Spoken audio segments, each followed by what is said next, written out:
കരയുന്നവരായ നിങ്ങൾ ഭാഗ്യവാന്മാർ, നിങ്ങൾ ചിരിക്കും. ഭാഗ്യവാൻ എന്നുള്ളൊരു വാക്കിൽ അത് ദൈവരാജ്യത്തിൻ്റെ ഭാഗ്യാവസ്ഥകളാണ്. ആരാണ് ദൈവരാജ്യത്തിലെ ഭാഗ്യവാൻ? പൊതുവെ ആരാണ് ഭാഗ്യവാൻ എന്നൊക്കെ നമ്മൾ ചോദിച്ചാൽ ലോകത്തിനെല്ലാം ഓരോ കൺസെപ്റ്റാണ് ഭാഗ്യവാന്മാരാരാണെന്നുള്ളത്. കോളേജിൽ പഠിക്കുന്ന കാലം കുറച്ചുകൂടെ ഈ +2 അല്ല, പ്രീ ഡിഗ്രി ഉള്ള കാലം. അന്നേരമായിരുന്നു കോളേജ് കുറച്ചുകൂടെ ലൈവായിരുന്നു. പ്രീ ഡിഗ്രി മാറ്റിയപ്പം കുറച്ചുകൂടെ എണ്ണം കുറഞ്ഞു, പിന്നെ കുറച്ചുകൂടെ മെച്യൂർഡ് പിള്ളേരാണ് വരുന്നത്. മറ്റേ പ്രീ ഡിഗ്രി ഒക്കെ വരുമ്പം കോളേജ് അങ്ങ് ലൈവാണ്. അപ്പോൾ ആ ഒരു കാലത്തിൽ പഠിക്കുമ്പോൾ നമ്മുടെ ഒരു സുഹൃത്ത് കൊച്ചിലെ ഇവിടുന്ന് ഒരു 10th ഒക്കെ കഴിഞ്ഞ് പോയി വിദേശത്തൊക്കെ പോയി പിന്നെ തിരിച്ചു വന്നു. നമ്മുടെ കസിനാണ്, കൂട്ടുകാരനാണ്. അപ്പോൾ അവൻ്റെ കയ്യിൽ ഇഷ്ടം പോലെ പൈസയുണ്ട്. അപ്പോൾ അവൻ്റെ അന്ന് പഠിച്ച ഞങ്ങളുടെ കൂട്ടുകാരെല്ലാം ആ സമയത്ത് കോളേജുള്ളതുകൊണ്ട് ഈ ബലത്തിൽ അവൻ കോളേജിൽ വരും. രാവിലെ അവൻ ബുള്ളറ്റേ വരും, ഉച്ചയ്ക്ക് അവനൊരു തുറന്ന ജീപ്പേ വരും. 4 മണിക്ക് പെൺപിള്ളേർ ഇറങ്ങിപ്പോകുമ്പോൾ അവൻ വേറൊരു വണ്ടിയിൽ വരും. അവനെ അടിച്ചങ്ങ് പൊളിക്കുക. അന്ന് നമ്മളിങ്ങനെ കാൻറ്റീനിൽ വന്നിട്ട് 2 പൊറോട്ടയും ചാറും മേടിക്കുന്നൊരു സമയമുണ്ട്. കറി മേടിക്കത്തില്ല, കറിക്കല്ലേ പൈസ.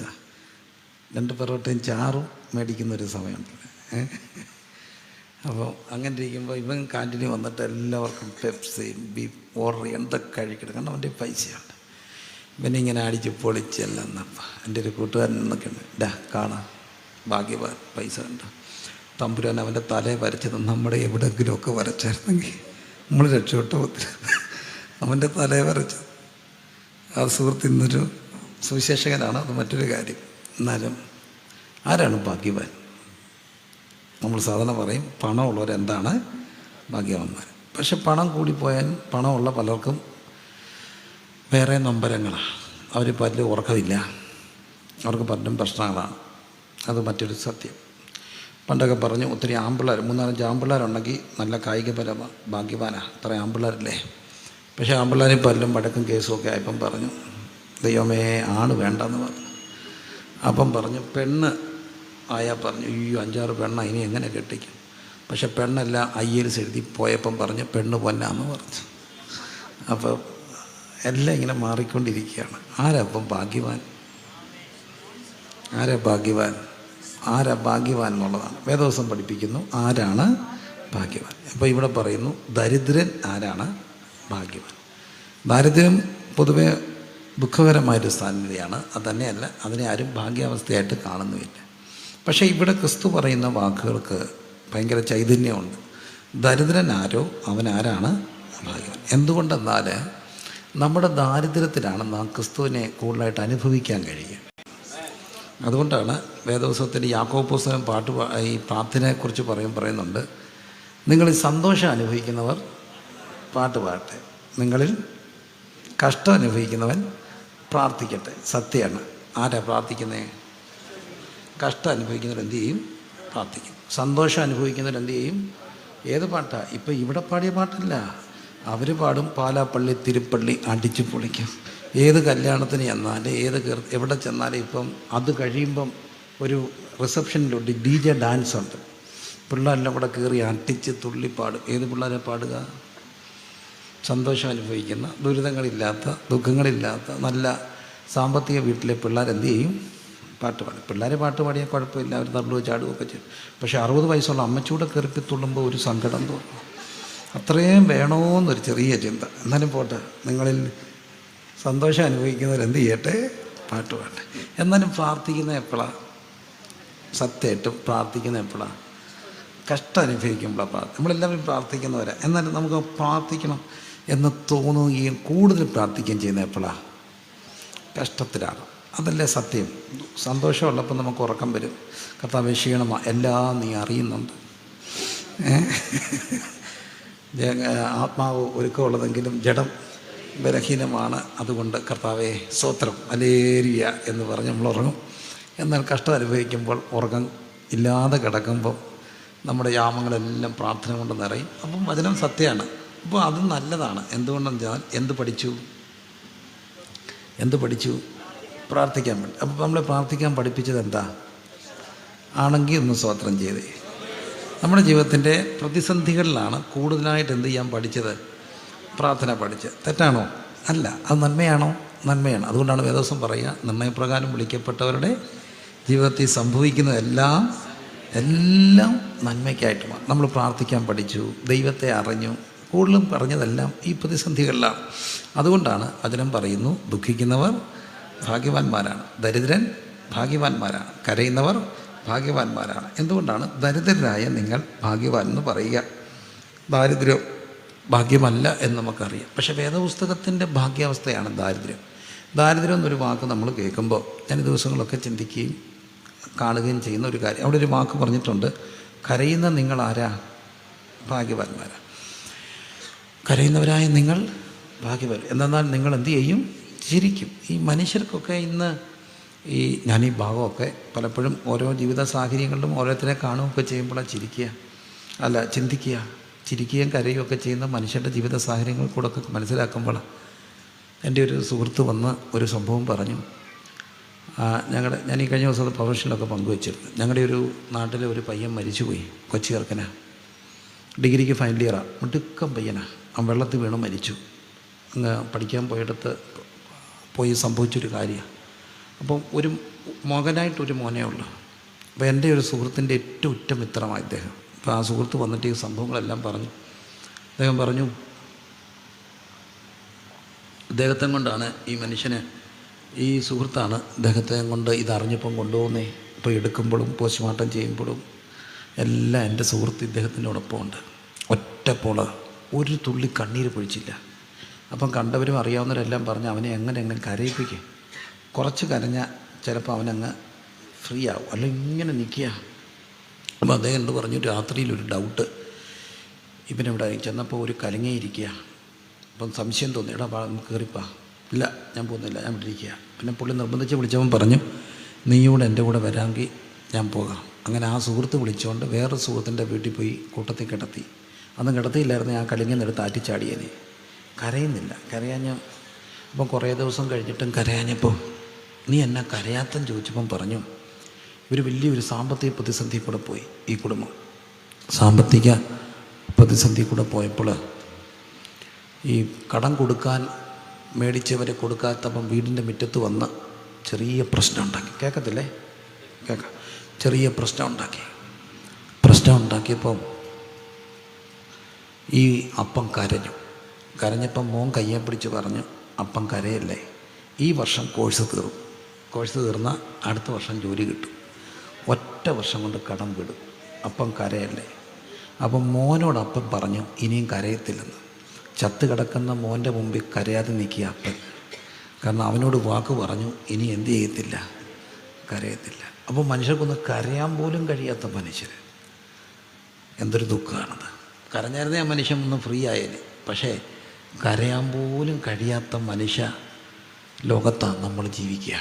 ഇവിടെയൊക്കെയാണ് വേദപുസ്തകം പറയുന്നു, ദുഃഖിക്കുന്നവരും കരയുന്നവരും ദരിദ്രരും ഒക്കെ ആരാണ്? ഭാഗ്യവാന്മാരാണ്. എന്തെന്നാൽ അവർക്ക് ദൈവത്തെ അറിയാൻ കഴിയും. നോക്കൂ, ദരിദ്രൻ ആരാണ്? ഭാഗ്യവാൻ. ദാരിദ്ര്യം എന്നുള്ളൊരു വാക്ക് നമ്മുടെ മനസ്സിലേക്ക് വരുമ്പോൾ നമ്മുടെ മനസ്സിൽ ഏറ്റവും വരുന്ന ഒന്നാമത്തെ ചിന്ത സാമ്പത്തിക ദാരിദ്ര്യമാണ്. അത് സത്യമാണെങ്കിൽ സാമ്പത്തിക ദാരിദ്ര്യം മാത്രമല്ല ദാരിദ്ര്യം, ഒത്തിരി ദാരിദ്ര്യങ്ങളുണ്ട്. ദാരിദ്ര്യത്തിന് ഒത്തിരി മാനങ്ങളുണ്ട്. ഒന്നാമത്തെ ഒരു മാനമാണ് ബൗദ്ധികമായ ദാരിദ്ര്യം, ബുദ്ധിപരമായ ദാരിദ്ര്യം. ഇതൊരു ഫാസ്റ്റ് മൂവ് ഗോയിങ് വേൾഡാണ്. എല്ലാവരും സ്പീഡിലാണ്, എല്ലാവരും ഒരു ഓട്ടത്തിലാണ്, മുമ്പിൽ ഓടാൻ വേണ്ടിയുള്ള തുരയിലാണ്. ഇപ്പോഴത്തെ ഒരു വലിയ ട്രെൻഡെന്ന് പറയുന്നത് എല്ലാ പിള്ളേരും പഠിക്കും. പണ്ട് ഒരു സ്കൂളിൽ SLC ഒക്കെ ഉള്ളപ്പോൾ 5 ഫസ്റ്റ് ക്ലാസ്, അങ്ങേയറ്റം 100 പേരെഴുതിയ, 8 സെക്കൻഡ് ക്ലാസ്, 2 ഡിസ്റ്റിങ്ഷൻ, ബാക്കിയെല്ലാം തേർഡ് ക്ലാസ്. എന്നാലും എല്ലാവർക്കും അഡ്മിഷനൊക്കെ കിട്ടും, കിട്ടാത്തവർക്ക് പ്രൈവറ്റായിട്ട് കയറും. പക്ഷേ ഇന്ന് അതല്ല. ഇന്ന് എല്ലാവരും മിടുക്കരാണ്, എല്ലാവർക്കും A+ആണ്, ഫുൾ A+ൻ്റെ ഒരു കാലമാണ്. എല്ലാം A 80 90 ആണ്. അതുകൊണ്ട് തന്നെ അഡ്മിഷനൊക്കെ കിട്ടാൻ പാടാണ്. ഒരു 90 കിട്ടിയാലും അഡ്മിഷനൊന്നും കിട്ടാൻ പാടാണ്, നല്ല സ്കൂളിൽ ഉദ്ദേശിക്കുന്നിടത്തത്. അപ്പോൾ എല്ലാവരും ആഞ്ഞു പിടിക്കുകയാണ്, എല്ലാവരും ഒരു ഓട്ടത്തിലാണ്. ഈ ഓട്ടത്തിലൊക്കെ പുറകെ പോയി പോകുന്ന കുറച്ച് പേരുണ്ട്. അതാരാണ്? ബൗദ്ധികമായിട്ട് ദാരിദ്ര്യം അനുഭവിക്കുന്നവരാണ്. ബൗദ്ധിക ദാരിദ്ര്യം അനുഭവിക്കുന്ന ഒത്തിരി പേരുണ്ട്. അവരുടെ ജീവിതം എന്താ അങ്ങനെ ആകുക? പെട്ടെന്ന് മനസ്സിൽ ഇതിങ്ങനെ വരാനൊരു കാരണമുണ്ട്. ഒരു സ്കൂളിലിരിക്കുക, ആ സ്കൂളിൻ്റെ ഒരു ഫങ്ഷന് ഒക്കെ ആയിട്ട് ബന്ധപ്പെട്ട് ഞാനും അവിടെ ഉണ്ട്. അപ്പോൾ ഒരു അമ്മയും ഒരു മകനെയും പ്രിൻസിപ്പളും അവിടുത്തെ പ്രധാനപ്പെട്ട അധ്യാപകൻ വല്ലാതെ വഴക്ക് പറഞ്ഞു. മോന് മാർക്ക് കുറവാണ്. എന്തുകൊണ്ടാണ്? അപ്പനെ കൂടെ അറിയിക്കാൻ ഞാൻ. അതിൽ പരുഷമായ അദ്ദേഹം മാന്യമായാണെങ്കിലും തൻ്റെ സങ്കടം അവർക്ക് ഫുള്ള് റിസൾട്ടിന് വേണ്ടി ചോദിച്ചു. എന്താ? അപ്പോൾ ഈ കുഞ്ഞിനെ കണ്ടമാനം വഴക്ക് പറഞ്ഞു. നിങ്ങൾ അമ്മയും മോനും കൂടെ ഒത്തോണ്ട് അപ്പനെ അറിയിക്കാൻ ഞാൻ. അപ്പൻ എന്നെ ഇവിടെ വരാഞ്ഞേ?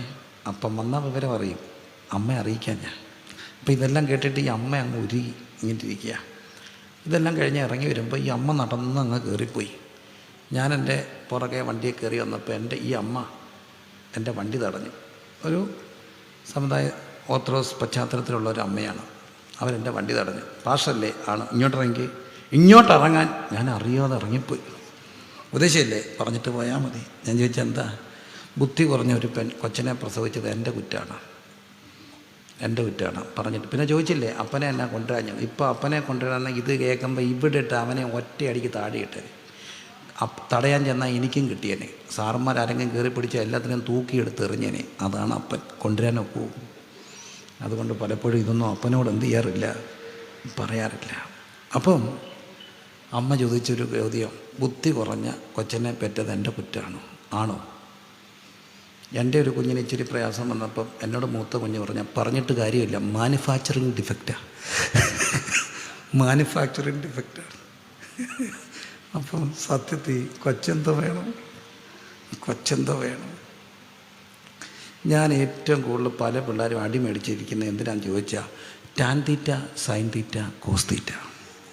അതിനിഷ്ടം പോലെ പിച്ച് കിട്ടിയിട്ടുണ്ട്. പിച്ചെന്നൊക്കെ പറഞ്ഞ് ഞങ്ങളുടെ ഒരു കുര്യാക്കോ സാറുണ്ടായിരുന്നു, എന്നെ പിച്ച് ഇങ്ങനെ പൊക്കുമായിരുന്നു. എനിക്കിപ്പോഴും അറിയത്തില്ല ഞാനത് പഠിച്ചിട്ട് എന്തോ ഗുണമുണ്ടായി. നിങ്ങൾക്ക് ആർക്കെങ്കിലും എന്തെങ്കിലും ഗുണമുണ്ടായോ? ടാൻ തീറ്റ കണക്കധ്യാപകരുണ്ടെങ്കിൽ എന്നോട് പൊറുക്കണേ. എന്നാലും ടാനും സൈനും കോസിനും പിച്ച് കിട്ടിയിട്ട് വല്ല പ്രയോജനം ഉണ്ടായോ? എന്തെങ്കിലും പ്രയോജനം ഉണ്ടായോ? പക്ഷെ പഠിക്കാതിരിക്കാനൊക്കെ ഇല്ല. കൊച്ചിങ്ങനെ പിച്ച് കിട്ടുമ്പോൾ അന്നേരമാണ് നമ്മൾ പറയും, അന്നത്തെ പിള്ളേരെയൊക്കെ നമ്മൾ മോനെ അടിച്ചോളാൻ പറയും, ലൈസൻസ് കൂടെ കൊടുക്കും. ഇപ്പോഴാണ് ലേണിംഗ് ഡിഫിക്കൽറ്റിയൊക്കെ കണ്ടുപിടിക്കുക. ഇപ്പം വളരെ ഐഡൻറ്റിഫൈ ചെയ്യുന്നുണ്ട്. അവർ വേറെ കാര്യത്തിൽ മിടുക്കരായിരിക്കും, പല കാര്യങ്ങളും അവർ മിടുക്കരായിരിക്കും. സ്പോർട്സിൽ മിടുക്കരായിരിക്കും, ആർട്ടിൽ മിടുക്കരായിരിക്കും, ടെക്നിക്കലി മിടുക്കരായിരിക്കും, കമ്പ്യൂട്ടറിൽ മിടുക്കരായിരിക്കും. പക്ഷെ പേപ്പറിൽ പാടായിരിക്കും. പക്ഷേ പുറകിലോട്ടൊക്കെ പോകുമ്പോൾ ഭയങ്കര ദുഃഖമൊക്കെ വരും. അവിടെ ഏറ്റവും കൂടുതൽ പ്രയാസവും സങ്കടമൊക്കെ അനുഭവിക്കുന്നത് പേരൻസാണ്. മക്കളെല്ലാം ഇങ്ങനെ. പക്ഷേ ബൗദ്ധികമായ ദാരിദ്ര്യം ഒരു യാഥാർത്ഥ്യമാണ്. ഈ സ്പീഡ് ഉള്ള ലോകത്ത് ഒരാളിങ്ങനെ പുറകിൽ പോകുമ്പോൾ, ഒരു പക്ഷേ കൂടപ്പുറപ്പുകളെല്ലാം മുമ്പിൽ പോകുമ്പോൾ ഒരാൾ മാത്രം ഇങ്ങനെ പുറകിൽ പോവുക. അതിൻ്റെ പേരിൽ എന്നും സ്കൂളിൽ നിന്ന് പ്രയാസം ഉണ്ടാകുക, പിന്നെ സ്പെഷ്യൽ സ്കൂളിൽ അയക്കേണ്ടി വരിക, എല്ലാവരും എത്രയാണെന്ന് ചോദിക്കുമ്പോൾ ഒരു പ്രയാസം ഉണ്ടാകുക. ബൗദ്ധികമായ ദാരിദ്ര്യം. എനിക്ക് ഭൗതിക ദാരിദ്ര്യം അനുഭവിച്ച 2 പേരുടെ സാക്ഷ്യം മനസ്സിലിങ്ങനെ തങ്ങി നിൽപ്പുണ്ട്, കൂടെ പറയുന്നു. ഒന്ന് ഒരു ഡാനിമോനാണ്. അവൻ ഞങ്ങളുടെ പവർ വിഷനിൽ എപ്പോഴും വരും.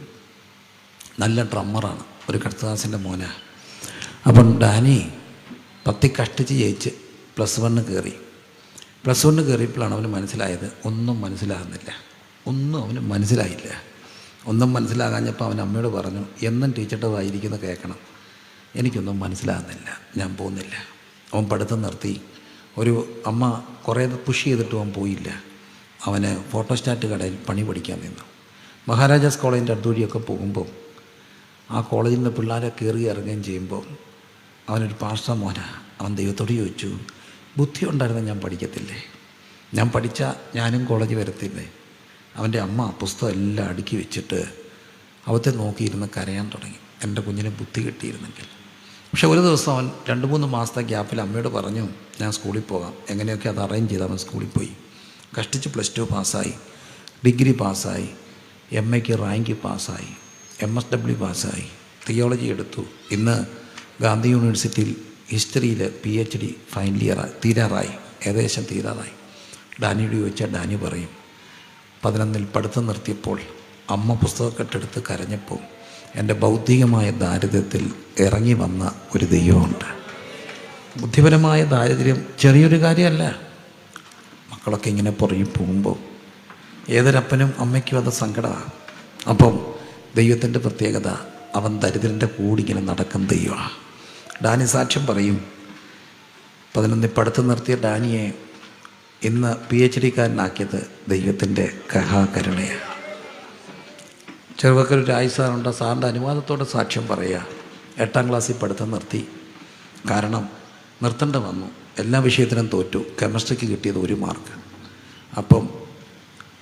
അപ്പം പറഞ്ഞു, ഇനി നിനക്ക് പഠിക്കാൻ റൈറ്റില്ല. കെമിസ്ട്രിക്ക് എല്ലാത്തിനും തോറ്റു. 1 മാർക്കൊക്കെ കിട്ടിയവൻ ഒരു ബെഞ്ചിൻ്റെ മൂല കളയുക ശരിയല്ല. അതുകൊണ്ട് ഒരു കാര്യം ചെയ്യും, കടയിൽ ചായ അടിക്കാൻ പഠിച്ചോളാൻ പറഞ്ഞു. ചായ അടിക്കാൻ നിന്നു. എന്നാലും അമ്മ കരയാൻ തുടങ്ങി. എല്ലാ പിള്ളേരും സ്കൂളിൽ പോകുമ്പോൾ തൻ്റെ മോൻ മാത്രം ചായക്കട നീക്കിയ അമ്മയ്ക്ക് സങ്കടം. ഒരു രാത്രി അമ്മ കരഞ്ഞ് ഉറങ്ങിയപ്പോൾ അമ്മയെ സ്നാനപ്പെടുത്തിയ ഒരു ദൈവദാസൻ ദർശനത്തിൽ അമ്മയുടെ അടുത്ത് വരുന്ന ഒരു അനുഭവം ഉണ്ടായി. ആ ജുബായൊക്കെ ഇട്ട പഴയ ഒരു ദൈവദാസൻ അദ്ദേഹം അമ്മയോട് വന്ന് പറഞ്ഞു, പേര് വിളിച്ചുണർത്തിട്ട് പറഞ്ഞു, ദർശനത്തില്ല, നിൻ്റെ കുഞ്ഞിനെ പഠിക്കാൻ വിട്ടേക്കണം. ഞാൻ പറഞ്ഞേക്കാം, അവനെ ഇനിയും കടവിടല്ലേ. രാവിലെ എഴുന്നേറ്റിട്ട് അപ്പനോട് പറഞ്ഞ സ്കൂളിൽ വിട്. അപ്പം പറഞ്ഞില്ല, ഇനിയും ചായ അടിക്കാൻ പഠിച്ചു, ഇനി അവൻ തൊഴിൽ പഠിക്കട്ടെ, ജീവിച്ചാൽ പോരെ, ജീവിക്കട്ടെ. ഇപ്പം ഏതാനും തൊഴിൽ പഠിച്ചില്ലേ. പക്ഷേ അമ്മ മല്ലടിച്ച് സ്കൂളിൽ വിട്ടു. 10 പാസ്സായി, പ്രീ ഡിഗ്രി പാസ്സായി, ഡിഗ്രി പാസ്സായി, കാര്യവട്ടത്തുനിന്ന് MA പൊളിറ്റിക്കൽ സയൻസ് പാസ്സായി, കേരള യൂണിവേഴ്സിറ്റി PhD എടുത്തു പൊളിറ്റിക്കൽ സയൻസിൽ, സറാംപൂർ യൂണിവേഴ്സിറ്റിയിൽ നിന്ന് BD റാങ്ക് ഹോൾഡർ പാസ്സായി, MTH പാസ്സായി. ഇന്ന് സാറ് ഒരു കോളേജിൻ്റെ പ്രിൻസിപ്പളും ഒരു സ്കൂളിൻ്റെ മാനേജരുമാണ്. സാറിനോട് ചോദിച്ചാൽ പറയും, ഇൻ്റലക്ച്വൽ പോവർട്ടിക്ക് അമ്മ കരഞ്ഞപ്പം ദാരിദ്ര്യത്തിൽ ഇടപെട്ട ഒരു ദൈവമുണ്ട്. ഇന്നും കർത്താവിൻ്റെ ഒരു പ്രത്യേകതയാണ്, ദരിദ്രൻ്റെ കൂടെ നടക്കുന്ന ക്രിസ്തുവുണ്ട്. എല്ലാം മിടുക്കരാകുമ്പം അവരുടെ കൂടെ എല്ലാവരും അപ്രിസിയേഷൻ ചെയ്യുമ്പോൾ ദരിദ്രൻ്റെ ലോകത്ത് നിന്നും വരുന്ന ഒരു ദൈവമുണ്ട്. ദരിദ്രൻ്റെ ലോകത്ത് ഇൻ്റലക്ച്വൽ പോവർട്ടി, അവൻ്റെ കൂടെ ആര് കാണും? ദൈവം കാണും. അവൻ്റെ കൂടെ ദൈവം കാണും. ഇന്ന് രാത്രി എന്നെ കേൾക്കുന്ന പ്രിയപ്പെട്ടവരെ, എല്ലാവരും മുമ്പിൽ പോകുമ്പോൾ എൻ്റേത് മാത്രം എന്നെ ഇങ്ങനെ ആയിപ്പോവുക, ഞാൻ മാത്രം എന്നെ ഇങ്ങനെ ആയിപ്പോയേ. ഒരു കാര്യം സത്യ, അവനെ അനുഭവിക്കാൻ കഴിയുന്ന ഒരു ക്രിസ്തുവുണ്ട്, ദരിദ്രനായി തീർന്ന ക്രിസ്തു. ഇന്ന് രാത്രി ഈ വചനം പറഞ്ഞുകൊണ്ടിരിക്കുമ്പോൾ ഭൗതിക ദാരിദ്ര്യത്തിൽ ആയിരിക്കുന്നവരെ എനിക്കൊരു ക്രിസ്തുവിനെ അറിയാം. കൂട്ടുകാരിപ്പരമായി ആനന്ദ തൈലം കൊണ്ട് നിറയ്ക്കുന്ന, പിൻപനെ മുൻപനാക്കുന്ന, ജ്ഞാനികളെ ലജ്ജിപ്പിപ്പാൻ പോഷത്വമായതിനെ തിരഞ്ഞെടുത്ത, കുലവാന്മാരെ ലജ്ജിപ്പിപ്പാൻ കുലഹീനമായതിനെ തിരഞ്ഞെടുത്ത നമ്മുടെ ഒരു ദൈവമുണ്ട്. കണ്ണുകളടച്ച് അങ്ങനെയുള്ള ആരെങ്കിലും ഈ ശബ്ദം കേൾക്കുന്നുണ്ടെങ്കിൽ, എനിക്കറിയാം കർത്താവിൻ്റെ വചനം ക്രിയ ചെയ്യുന്നതാണ്. പിൻപനെ മുൻപനാക്കുന്ന ഒരു ദൈവം. ഞാൻ പലപ്പോഴും കർത്താവിനോട് എന്നും ചോദിക്കും, എൻ്റെ മനസ്സിലെ ഏറ്റവും ക്രിസ്തുവിനെ ഇഷ്ടപ്പെടുവാൻ പല കാരണങ്ങളിലൊന്ന്, ക്രിസ്തു യെരുശലേമിലേക്ക് വന്ന ഒരു വരവാണ്. എന്തിൻ്റെ പുറത്താണ് വന്നേ? സൗമ്യനായി കഴുതക്കുട്ടിയുടെ പുറത്ത് വന്ന ക്രിസ്തു. അന്നൊരു കുറുമ്പ് തോന്നി ദൈവത്തോട്. ഒരു കുതിരപ്പുറത്തൊക്കെ വന്നാലേ ഒരു രസമൊക്കെ ഉള്ളൂ. എന്തിനാ ഈ കഴുതപ്പുറത്ത് വന്നേ? കഴുതപ്പുറത്തൊക്കെ വരുന്നത് ഒരു സുഖമുള്ള കാര്യമാണ്. ഒരു രാജാവൊക്കെ വരുമ്പോൾ ഒരു കുതിരയുടെ പുറത്തൊക്കെ വരണ്ടേ? അന്നത്തെ കാലഘട്ടത്തിൽ തമ്പുരാൻ തിരിച്ചെന്നോടൊരു ചോദ്യം ചോദിച്ചു, ഞാൻ കുതിരപ്പുറത്ത് വന്നിരുന്നെങ്കിൽ എങ്ങനെ ഓടിയെത്തിയെന്നെ? കുതിര നടന്നാൽ ഒപ്പം എത്തണേ നമ്മൾ ഓടണം. അപ്പം കുതിര ഓടിയാൽ ഇപ്പോഴും A+B എഴുതിക്കുമ്പോൾ A² പറഞ്ഞിട്ട് പെൻസിൽ താത്തു വെച്ച കൊച്ച് എന്ത് ചെയ്യും? പക്ഷേ പെതുക്കെ നടക്കുന്നവൻ്റെ കൂടെ നടക്കാൻ പാകത്തിന് ഒരാളിങ്ങനെ വരും. എൻ്റെ പേര് ക്രിസ്തുവാണ്. പെതുക്കെ നടക്കുന്നവൻ്റെ കൂടെ നടക്കാൻ. അതുകൊണ്ട് ഭൗതിക ദാരിദ്ര്യം അനുഭവിക്കുന്നവരെ പുസ്തകക്കെട്ടൊക്കെ എടുത്തു വച്ചിട്ട് കർത്താവിനോട് പറ, എന്നെ ഒന്ന് സഹായിക്കണേ, എനിക്കൊരു ബുദ്ധി തരണേ. അവൻ ബുദ്ധിയുടെ അതിരുകളെ ഇങ്ങനെ വിശാലമാക്കും. ബുദ്ധിമണ്ഡലം വിശാലമാക്കുന്ന, പിമ്പനെ മുമ്പനാക്കുന്ന ഒരു ദൈവം. കണ്ണടച്ച് പ്രാർത്ഥിച്ച് എല്ലാ കണ്ണുകളും. നല്ലപോലെ ഇംഗ്ലീഷ് ഫ്ലുവൻസിയുള്ള ഒത്തിരി പിള്ളേരെ IELTS കിട്ടാതിരിക്കുമ്പോൾ പടക്കി പറയുന്ന ചിലത് ഇങ്ങനെ OET ഒക്കെ പാസ്സാകുമ്പോൾ ഞാൻ ഓർത്തിട്ടുണ്ട് എങ്ങനെ പാസ്സായെന്ന്.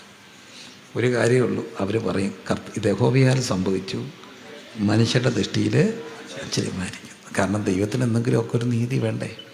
കണ്ണുകളടച്ച് കരങ്ങളെ ഉയർത്തി നമ്മുടെ ഭൗതിക മേഖലകളിലേക്ക് യേശുവിനെ ക്ഷണിച്ച്, ഒരു പക്ഷേ നമ്മൾ മിടുക്കരോ നമ്മുടെ കുഞ്ഞുങ്ങൾ സമർത്ഥരമാണെങ്കിൽ, സമർത്ഥരല്ലാത്ത ചില കുഞ്ഞുങ്ങളെ ഓർത്തൊന്ന് പ്രാർത്ഥിച്ച് അവരുടെ പേരൻസ് അനുഭവിക്കുന്ന ദാരിദ്ര്യങ്ങൾ, സാമൂഹ്യ ദാരിദ്ര്യത്തിലേക്കൊക്കെ നാളെ അത് കൊണ്ടുപോകും. നാളെ നിങ്ങൾ എന്താകുമെന്ന് നിശ്ചയിക്കുന്നത് ഈ സർട്ടിഫിക്കറ്റൊന്നും അല്ല. നാളെ എന്താകുമെന്ന് നിശ്ചയിക്കുന്നത് ക്രിസ്തുവിനോട് കൂടെ പോകുന്ന യാത്രയാണ്. കർത്താവിനോട് കൂടെ യാത്ര ചെയ്താൽ നാളെ നമ്മൾ എന്താകുമെന്ന് നിശ്ചയിക്കുന്നത് പ്രോഗ്രസ് റിപ്പോർട്ടിലെ മാർക്കല്ല, കർത്താവിനോടൊപ്പം നടക്കുന്ന. അവനിങ്ങനെ ദരിദ്രനെ താങ്ങി എഴുന്നേൽപ്പിച്ച് നടത്തും. കണ്ണുകളടച്ച് പ്രാർത്ഥിച്ച് എല്ലാവരും ഒരു നിമിഷം ദൈവസന്നിധിയിലൊന്ന് പ്രാർത്ഥിച്ച്. അല്പബുദ്ധിയെ ജ്ഞാനിയാക്കുന്ന ദൈവം, അല്പബുദ്ധിയെ ജ്ഞാനിയാക്കുന്ന ദൈവം. ലൈവിലൊക്കെ കാണുന്നവരുണ്ട്, നിങ്ങളോടും പറയട്ടെ, നിങ്ങളും പ്രാർത്ഥിക്കുക. കുഞ്ഞുങ്ങളെ ആ പുസ്തകമൊക്കെ എടുത്ത് വെച്ചൊന്ന് പ്രാർത്ഥിച്ച്. നിങ്ങളൊരുവന് ജ്ഞാനം കുറവാണെങ്കിൽ ഭത്സിക്കാതെ ഔദാര്യമായി കൊടുക്കുന്ന ദൈവത്തോട് പ്രാർത്ഥിച്ച്, ഔദാര്യമായി കൊടുക്കുന്ന ദൈവത്തോട് പ്രാർത്ഥിച്ച്. ബിടെക് പാസ്സായ ഒരു സാം എൻ്റെ കൂടെ ഉണ്ട്. ഭയങ്കര ഉത്സാഹിയായിരുന്നു, എല്ലാത്തിനും കഷ്ടപ്പെട്ടു. വെള്ളപ്പൊക്കമൊക്കെ ഉണ്ടായപ്പോൾ എൻ്റെ PA പോലെ അവൻ കൂടെ നടന്നു. ഇന്നും അല്ല. അവൻ്റെ അമ്മ എന്നും ചർച്ചിൽ വന്നിരുന്ന് പ്രാർത്ഥിക്കും. ചർച്ച് മുഴുവൻ അടിച്ച് വൃത്തിയാക്കും, എന്നിട്ട് അവിടെ നിന്ന് പ്രാർത്ഥിക്കും. എങ്ങനെയൊക്കെ ബിടെക് പാസ്സായി. അവൻ്റെ അമ്മ പറയും, 2 മാർക്ക് അവൻ്റെ ജീവിതത്തിൽ ആദ്യം കാണുന്നത് 10ാം ക്ലാസ്സിലെ സർട്ടിഫിക്കറ്റിലാണ്. 2 മാർക്കെന്ന് പറഞ്ഞാൽ എത്ര? 9 മേടി. പിന്നെ അപ്പം ചോദിക്കുക എങ്ങനെ ജയിച്ചെന്ന്. അത് ടീച്ചർമാർ ജയിപ്പിക്കുന്നു. അവൻ ടീച്ചറോട് ഭയങ്കര സ്നേഹമാണ്. എല്ലാ ടീച്ചർമാരും മണിയടിക്കും. അതുകൊണ്ട് അവൻ ജയിച്ചു പോയി. പക്ഷേ 10 അവൻ പാസ്സായി. ഇപ്പോൾ എനിക്കറിയാം, സാം ചർച്ചയിൽ വന്നിരുന്ന എല്ലാ രാത്രിയിലും ഉറക്കക്കരയും, പൊട്ടന ബുദ്ധി തരണേ, കഴിവില്ല സഹായിച്ചോണേ. രാത്രിയുടെ നിശബ്ദതയിൽ അവൻ്റെ ശബ്ദം ഉയരുന്ന കേൾക്കാം. ഏതെങ്കിലും ഒരു കോണിൽ ബുദ്ധി കുറവാ, സഹായിക്കണേ. പിമ്പനെ ഇങ്ങനെ മുൻപനാക്കുന്ന ദൈവം. കരമുയർത്തി പ്രാർത്ഥിച്ച്. ജ്ഞാനികളെ ലജ്ജിപ്പിപ്പാൻ ഭോഷത്വമായി തിരഞ്ഞെടുത്ത, പിൻപനെ മുൻപനാക്കുന്ന ദൈവം ഇന്ന് രാത്രി ഇവിടെ വന്നിട്ടുണ്ട്. ദരിദ്രനായി തീർന്ന ക്രിസ്തു. എല്ലാവരും പ്രാർത്ഥിച്ച്. ബൗദ്ധിക ദാരിദ്ര്യത്തിൽ ഇടപെടുന്ന ഒരു ദൈവമുണ്ട്.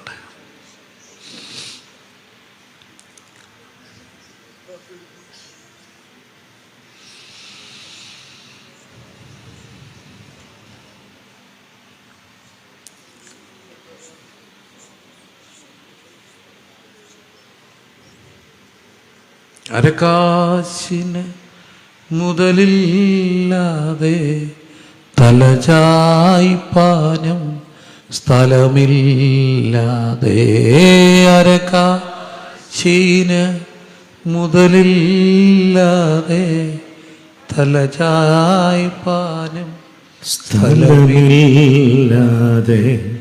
33 കൊല്ലം പാർത്തലത്തിൽ പാർത്തല്ലോ നീ. 33 കൊല്ലം പാർത്തലത്തിൽ പാർത്തല്ലോ നീ. ജന്മസ്ഥലം വഴിയമ്പലം ശയ്യാഗൃഹം പുൽക്കൂടാക്കി. ജന്മസ്ഥലം വഴിയമ്പലം ശയ്യാഗൃഹം പുൽക്കൂടാക്കി. വഴിയാധാര ജീവിയായി നീ ഭൂലോകത്തെ സന്ദർശിച്ചു. വഴിയാധാര ജീവിയായി നീ ഭൂലോകത്തെ സന്ദർശിച്ചു. കർത്താവേ നീ രൂപമേ നീ എല്ലായ്പ്പോഴും സന്തോഷമേ. കർത്താവേ നിൻ രൂപം എനിക്കെല്ലായ്പ്പോഴും സന്തോഷമേ. സ്വർഗത്തിലും ഭൂമിയിലും ഇതുപോലെല്ലോ രൂപം വേറെ. സ്വർഗത്തിലും ഭൂമിയിലും ഇതുപോലില്ലോ രൂപം വേറെ. ദാരിദ്ര്യത്തിൻ്റെ ഒരു മേഖലയാണ് ബൗദ്ധികമായ ഇൻ്റലക്ച്വലായിട്ടുള്ള പോവർട്ടി, ഭൗതിക ദാരിദ്ര്യം.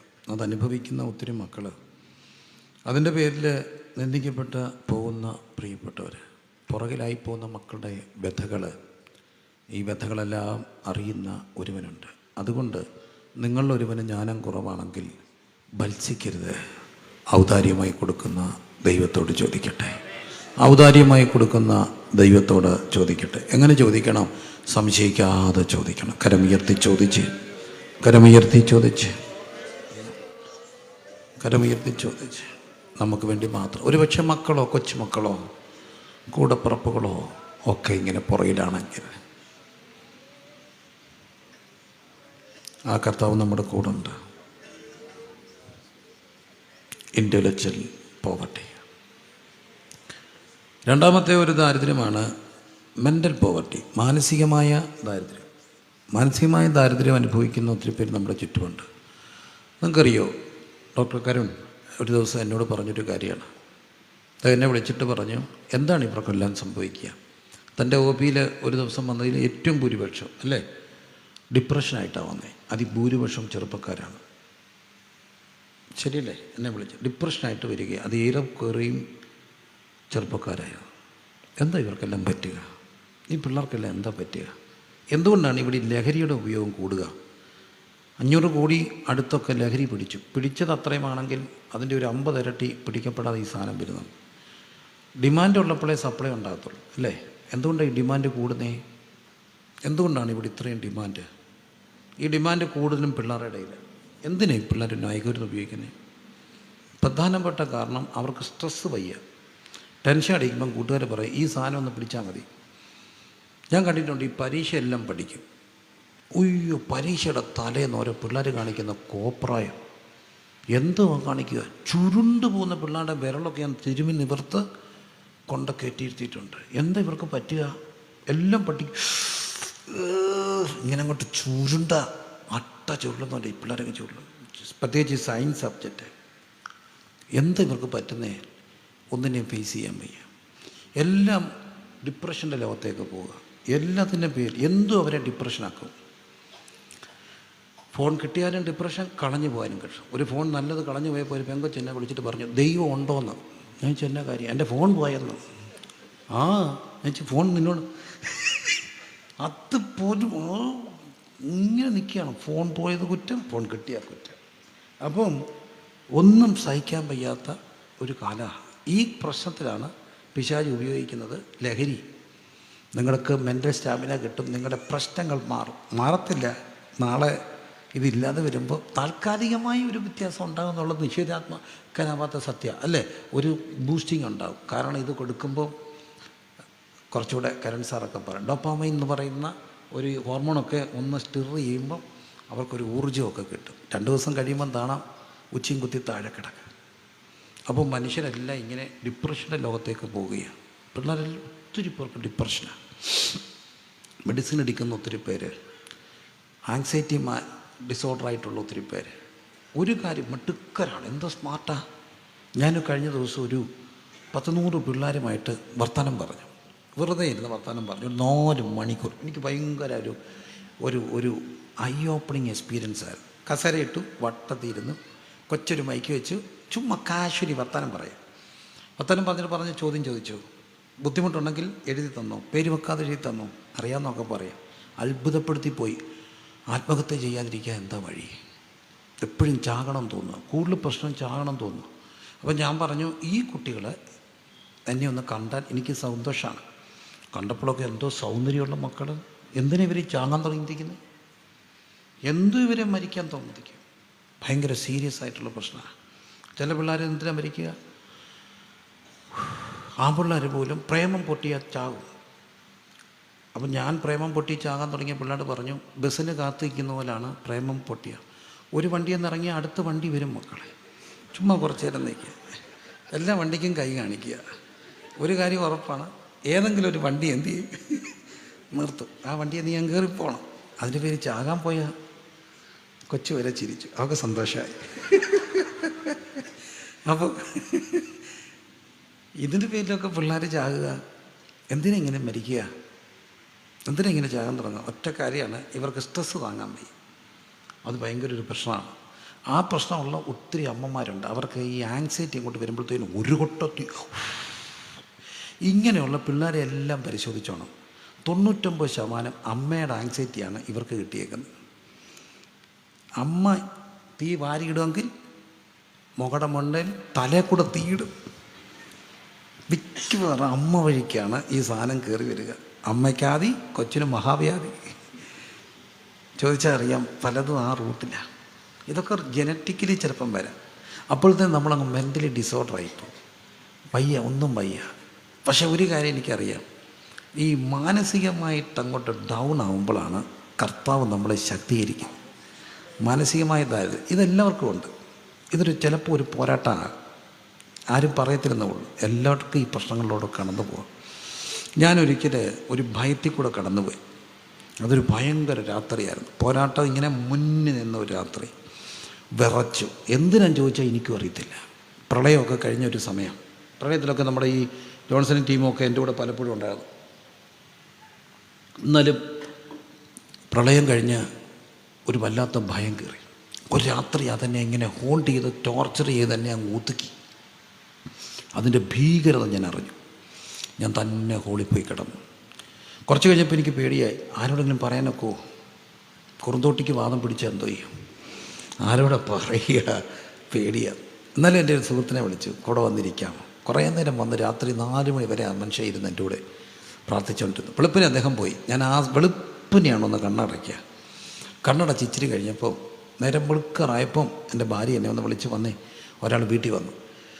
ഞാൻ പറഞ്ഞിട്ട് ഞാൻ ഹോളിൽ പ്രാർത്ഥിക്കാതിരിക്കുക, ഞാൻ രാത്രി അവിടെ ആയിരിക്കും, എൻ്റെ സുഹൃത്തുമുണ്ട്. അതുകൊണ്ട് ഞങ്ങൾ നേരം വെളുക്കുന്ന വരെ അവിടെ ഇരുന്നു. വെളുപ്പിനെ ആയപ്പം പ്ലസ് എന്നെ വൈഫ് വന്ന് വിളിച്ചു, ഒരാൾ വീട്ടിൽ വന്നിരിക്കുന്നത്. എനിക്ക് അത്രയും പരിചയമില്ല, ഒന്ന് വന്നില്ല. ഞാൻ ചെന്നപ്പോൾ ഒരു സഹോദരനെ 10 നാൾക്ക് മുമ്പ് കണ്ടിരുന്നു സഹോദരൻ. ഞാൻ ചോദിച്ചു, എന്തിനാ വന്നേ? വെറുതെ ഇതുവഴി പോയപ്പോൾ ഒന്ന് കയറിയ, വണ്ടി കിടക്കുന്ന കണ്ടു മുറ്റത്ത്, അതുകൊണ്ട് കയറിയ.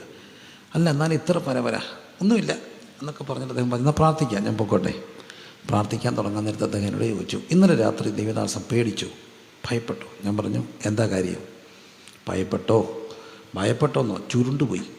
അപ്പോൾ അദ്ദേഹം പറഞ്ഞു, രാത്രി ഒരു 2 മണിയായപ്പം ദൈവാത്മാവ് എന്നെ തട്ടി ഉണർത്തിട്ട് പറഞ്ഞു, പ്രിൻസ് പാസ്റ്ററിൽ പേടിച്ചിരിക്കുന്നു, നീ രാവിലെ എന്നൊന്ന് കൈ കൊടുത്തൊന്ന് ധൈര്യപ്പെടുത്തിയേക്കണം, ഓക്കെ ആയിക്കോളും. വെളുപ്പിനെ അദ്ദേഹം വന്ന് എന്നെ പിടിച്ചെടുത്തേപ്പിച്ചിട്ട് പറഞ്ഞു, ഭയപ്പെടേണ്ട, ഞാൻ നിന്നോട് കൂടെയുണ്ട്, നീ ഭ്രമിച്ച് നോക്കേണ്ട, ഞാൻ നിൻ്റെ ദൈവം. അപ്പോൾ എനിക്കൊരു കർത്താവിനെ അറിയാം. എൻ്റെ കർത്താവ് ആരാ? എൻ്റെ കർത്താവ് മാനസികമായ ദാരിദ്ര്യം അനുഭവിക്കുമ്പോൾ നമ്മളെ ഇങ്ങനെ പിടിച്ച് കൈപിടിച്ച് ഉയർത്തുന്ന ഒരു ദൈവമാണ്. ഇന്ന് രാത്രി എന്നെ കേൾക്കുന്ന പ്രിയപ്പെട്ടവർ, മെൻ്റൽ ആഗണി, മെൻ്റൽ പോവർട്ടി ഒരു ചെറിയൊരു കാര്യമല്ല. അത് വന്നാൽ ഏത് മിടുക്കനും പെട്ടെന്ന് പോകും. ഇതൊക്കെ അനുഭവിക്കുമ്പോൾ അതിൻ്റെ യാഥാർത്ഥ്യം അറിയത്തുള്ളൂ. ആരും പുറത്ത് പറയത്തില്ലെന്നേ ഉള്ളൂ. അന്നേരമാണ് വല്ലാത്ത അതിഭീകരമായ ചിന്തകളൊക്കെ നമ്മളെ വേട്ടയാടുക. അത് കുറച്ച് കഴിഞ്ഞാൽ വിഷാദത്തിൻ്റെ ഒരു തലത്തിലേക്കൊക്കെ നമ്മളെ തള്ളിയിടാം. പക്ഷേ അതിനു മുമ്പ് നമ്മളെ കൈപിടിച്ച് ഉയർത്തുന്ന ഒരു ദൈവമുണ്ട്. ഇന്ന് രാത്രി മാനസിക ദാരിദ്ര്യത്തിൽ ധൈര്യം പകരുന്ന ഒരു ദൈവമുണ്ട്. ഹൃദയം നുറുങ്ങിയവർക്ക് യഹോവ സമീപസ്ഥൻ, മനസ്സ് തകർന്നവരെ രക്ഷിക്കുന്ന ദൈവം. കണ്ണുകളടച്ച് പ്രാർത്ഥിച്ച് മാനസികമായി പ്രയാസപ്പെടുകയാണ്. അത് ആർക്കും ഉണ്ടാകാം. ഭയം, ആങ്സൈറ്റി, ഉത്കണ്ഠ, വിഷാദം ചെറിയ കാര്യമല്ല. നല്ല മസിലുള്ള പിള്ളേരൊക്കെ വിഷാദ രോഗികൾപ്പെടുമ്പോൾ, നല്ല പൊന്നോമന പെൺകൊച്ചുങ്ങളൊക്കെ ഇങ്ങനെ ചുരുണ്ടു പോകുമ്പോൾ, പിന്നെ കൂട്ടുകാരുടെ നിർബന്ധത്തിന് വഴങ്ങി അവർ സബ്സ്റ്റിറ്റ്യൂട്ടിലേക്ക് പോവുക, ലഹരി. പക്ഷേ ഏത് ലഹരിയെക്കാട്ടിലും കൈപിടിച്ചുയർത്തുന്ന ഒരു സാന്നിധ്യമുണ്ട്, യേശുവിൻ്റെ സാന്നിധ്യം. അതൊക്കെ നാളെ നമ്മളെ തള്ളിയിടും, ആത്മഹത്യയെ കൊണ്ടെത്തിക്കും. ചില പ്രത്യേകം മയക്കുമരുന്നുകൾ MDMA ഒക്കെ പോലെ എടുത്താൽ 5 വർഷത്തിനകത്ത് ഒന്നേ മരിക്കും, അല്ലെങ്കിൽ ആത്മഹത്യ ചെയ്യും. പക്ഷേ യേശുവിനോടൊപ്പം നടന്നാൽ ഉണ്ടല്ലോ, യേശുവിനോടൊപ്പം നടന്നാൽ നീ മരിക്കത്തില്ല, കരം പിടിച്ചിങ്ങനെ ഉയർത്തും. ചങ്ങല പോലെയുള്ള കെട്ടിയിട്ട സഹോദരങ്ങളെ എനിക്കറിയാം. ഞാൻ കെട്ടിയിട്ട ആശുപത്രി കൊണ്ടുപോയ പിള്ളേരുണ്ട്. അവർ ചിലരെല്ലാം ഇന്ന് ശുശ്രൂഷകരാ. എനിക്കൊരു കർത്താവിനെ അറിയാം. മാനസികമായ ദാരിദ്ര്യത്തിൽ കൈപിടിച്ചുയർത്തുന്ന ഒരു ദൈവമുണ്ട്. ദരിദ്രൻ ഭാഗ്യവാൻ. എന്തെന്നാൽ അവൻ്റെ ദാരിദ്ര്യത്തിൽ അവൻ അനുഭവിക്കുന്ന ഒരു സമ്പത്തുണ്ട്. അത് യേശു എന്ന സമ്പത്താണ്. അവർ പാടും, എൻ്റെ സമ്പത്ത് എന്ന് ചൊല്ലുവാൻ യേശുവല്ലാതെ വേറെ ആരുമില്ല. ഇന്ന് രാത്രി മാനസികമായ ചില ഭയങ്ങളുടെ മേൽ, ബുദ്ധിമുട്ടുകളുടെ മേൽ, ദാരിദ്ര്യങ്ങളുടെ മേൽ വിടുതൽ അയക്കുന്ന ഒരു ദൈവ സാന്നിധ്യം ഇതിനകത്ത് വ്യാപരിക്കുന്നുണ്ട്. ഈ ചുറ്റുപാടുകളിൽ ഈ ശബ്ദം കേൾക്കുമ്പോൾ എന്നെ കേൾക്കുന്ന പ്രിയപ്പെട്ടവരെ, ഞാൻ മതത്തിൻ്റെ വ്യക്താവല്ല, ഞാനൊരു മതത്തിൻ്റെ ആളായിട്ട് നിൽക്കുകയല്ല. പക്ഷേ എനിക്കറിയാം, എൻ്റെ ദാരിദ്ര്യങ്ങൾ ഇറങ്ങി വന്ന ഒരു ക്രിസ്തുവിനെ എനിക്കറിയാം. ആ ക്രിസ്തു മതത്തിനപ്പുറമാണ്, ആ ക്രിസ്തു സഭയ്ക്കപ്പുറമാണ്. ക്രൈസ്തവ സഭ ചെയ്ത വലിയൊരു കൊടുങ്കൈ എൻ്റെ ക്രിസ്തുവിനെ മതത്തിൻ്റെ അകത്ത് കെട്ടിയിട്ടതാണ്. ക്രിസ്തു സകല ജനത്തിനും ഉണ്ടാകാനുള്ള മഹാസന്തോഷമാണ്. സകല ജനത്തിനും ഉണ്ടാകാനുള്ള മഹാസന്തോഷം. ജാതി മത വർഗ വർണ്ണത്തിനപ്പുറത്തുള്ള ക്രിസ്തുവിൻ്റെ സ്നേഹം അത് എല്ലാ മനുഷ്യർക്കും വേണ്ടി ഉള്ളതാണ്. രാത്രി എവിടെയോ കെട്ടപ്പെട്ടു പോയതിനെ വിടുവിക്കുന്ന, ആ കഴുതയെ കെട്ടഴിച്ച് വിടുവിനെന്ന് പറഞ്ഞ ക്രിസ്തു. ഹല്ലേലൂയ. ലാസറെ പുറത്തു വാ, അവൻ്റെ കെട്ടഴിപ്പിന്ന് പറഞ്ഞ കർത്താവ് ചില വല്ലാതെ വർഷങ്ങളായി ഹോണ്ട് ചെയ്യുന്ന ചില മാനസിക സമ്മർദ്ദങ്ങൾ ഇന്ന് രാത്രി മാറിയിട്ട് ഒരു ധൈര്യത്തിൻ്റെ ആത്മാവ്. കർത്താവിൻ്റെ വചനം പറയുന്നു, ഭയത്തിൻ്റെ ആത്മാവിനെ അല്ല, ധൈര്യത്തിൻ്റെയും സുബോധത്തിൻ്റെ ആത്മാവ് യേശുവിൻ്റെ നാമത്തെ പ്രാർത്ഥിച്ച് സ്വീകരിച്ച്, കർത്താവേ ഞാൻ വല്ലാതെ തളർന്നു പോകുന്നു, പ്രശ്നങ്ങളെ അഭിമുഖീകരിക്കാൻ കഴിയാതെ വരുമ്പോൾ മറ്റ് പല സബ്സ്റ്റിറ്റ്യൂട്ടിലേക്ക് മാറിപ്പോകുന്ന ഒരു കാലഘട്ടം. എന്തുകൊണ്ടാണ് ഇവർ പലതിലേക്കും തിരിയുന്നത്? എന്തുകൊണ്ടാണ് ലഹരി പോലെയുള്ള ഉപയോഗങ്ങളിലേക്ക് പോകുന്നത്? ഒറ്റ കാര്യമാണ്, സബ്സ്റ്റിറ്റ്യൂട്ടാണ്. എന്നാൽ ഏറ്റവും സബ്സ്റ്റിറ്റ്യൂട്ട് പോകേണ്ട ഏറ്റവും വലിയൊരു സാന്നിധ്യമുണ്ട്, യേശു. യേശുവിനോടൊപ്പം നടന്നാൽ ദരിദ്രൻ പറയും, ഞാൻ ഭാഗ്യവാൻ. ഹല്ലേലൂയ. എന്തെന്നാൽ എൻ്റെ ദാരിദ്ര്യത്തിൽ ഞാൻ അനുഭവിച്ച ക്രിസ്തു. ഇന്ന് രാത്രി ആ ക്രിസ്തു സാന്നിധ്യം നമ്മുടെ ഈ പന്തലിനകത്തുണ്ട്. അത് അനുഭവിക്കുന്നവർ ഒത്തിരി പേര് ഇതിനകത്തുണ്ട്. അവർ കരമുയർത്തി ദൈവത്തെ സ്തുതിച്ചുകൊണ്ട് ചില നിമിഷങ്ങൾ പ്രാർത്ഥിച്ച് വളരെ ശാന്തമായി എന്നെ കേൾക്കുന്ന ലൈവിലുള്ള പ്രിയപ്പെട്ടവരെ, ആത്മാവ് നിങ്ങളെ സ്പർശിക്കുന്നുണ്ട്. ചിലരുടെ ജീവിതത്തെ ഹോണ്ട് ചെയ്യുന്ന, വേട്ടയാടുന്ന ഒരു വേട്ടപ്പട്ടി പോലെ പിന്തുടരുന്ന ഭയത്തിൻ്റെ ബന്ധനം യേശുവിൻ്റെ നാമത്തിൽ ഇപ്പോൾ അഴിയട്ടെ. യേശുവിൻ്റെ നാമത്തിൽ ഇപ്പോൾ അഴിയട്ടെ. ഡിപ്രഷൻ പോലെയുള്ള ചില രോഗാത്മാവ് യേശുവിൻ്റെ നാമത്തിൽ വിട്ടുപോകട്ടെ. വിട്ടുപോകും. എല്ലാ ഭയത്തിൻ്റെ ആത്മാവ് വിട്ടുപോകും. യേശു കർത്താവിൻ്റെ നാമത്തിൽ ഭയത്തിൻ്റെ ആത്മാവ് വിട്ടുപോകട്ടെ. വല്ലാതെ മരിക്കുമോ എന്നുള്ള ചിന്ത, ആക്സിഡൻറ്റിൻ്റെ ഉണ്ടാകുമെന്നുള്ള പേടി, ആത്മഹത്യ ചെയ്യണമെന്നുള്ള ചിന്ത യേശുവിൻ്റെ നാമത്തിൽ, ആ നെഗറ്റീവ് തോട്ട്സ് എല്ലാം യേശു കർത്താവിൻ്റെ നാമത്തിൽ മാറിയിട്ട് അവിടേക്ക് ദൈവത്തിൻ്റെ സ്നേഹം കൊണ്ട് നിറയപ്പെടട്ടെ. ഞാൻ മരിക്കയില്ല, ജീവനോടിരുന്ന യഹോവയുടെ പ്രവർത്തികളെ വർണ്ണിക്കും. ഞാൻ ജീവനുള്ള ദേശത്ത് യഹോവയുടെ നന്മ കാണും. ജീവനുള്ള ദേശത്ത് യഹോവയുടെ നന്മ കാണും. ജീവനുള്ള ദേശത്ത് യഹോവയുടെ നന്മ കാണും. യേശുവിൻ്റെ നാമത്തിൽ ഭയത്തിൻ്റെ ആത്മാവ് വിട്ടുമാറ്. ആ രോഗാത്മാവ് വിട്ടുപോ. ആ മാനസികമായി വ്യാപരിക്കുന്ന എല്ലാ ഭയത്തിൻ്റെ ആത്മാവും എല്ലാ മാനസിക ദാരിദ്ര്യ മേഖലകളിലേക്കും ദൈവാത്മാവിൻ്റെ നിറവുണ്ടാകട്ടെ. സ്വീകരിച്ച് പ്രാർത്ഥിച്ചേ. നിങ്ങൾ സ്വീകരിക്കുക. വിശ്വാസത്തോടെ ആ മേഖലയെ ദൈവകരങ്ങളിൽ സമർപ്പിച്ച് പ്രാർത്ഥിച്ചേ. മനക്ലേശ തരംഗങ്ങളാൽ ദുഃഖസാഗരത്തിൽ മുങ്ങുമ്പോ മനക്ലേശ തരംഗങ്ങളാൽ ദുഃഖസാഗരത്തിൽ മുങ്ങുമ്പോ തിരുക്കരം നീട്ടിയേടു തണച്ചു ഭയപ്പെടേണ്ടായ ഉരച്ചവരെ. തിരുക്കരം നീട്ടിയെടുത്തണച്ചു ഭയപ്പെടേണ്ടായ ഉരച്ചവനെ. വാഴ്ത്തുമേ എന്റെ പ്രിയനെ ജീവകാലമെല്ലാം ഈ മരുയാത്രയിൽ നന്ദിയോടെ ഞാൻ പാടിയിടുമേ. നന്ദിയോടെ ഞാൻ പാടിയിടുമേ. മനക്ലേശതാരങ്ങളാ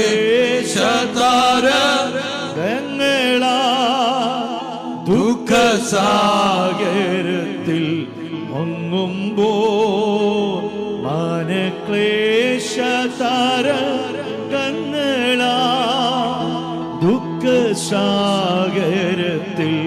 മുങ്ങുമ്പോ തിരുക്കാരം നീട്ടിയെടുത്തണച്ചു ഭയപ്പെടേണ്ടായ ഉരച്ചവനേ തിരുക്കാരം നീട്ടിയെടുത്തണച്ചു ഭയപ്പെടേണ്ടായ ഉരച്ചവനേ വാഴ്ത്തുമേ ഞാൻ എൻ്റെ പ്രിയനെ ജീവകാലമെല്ലാം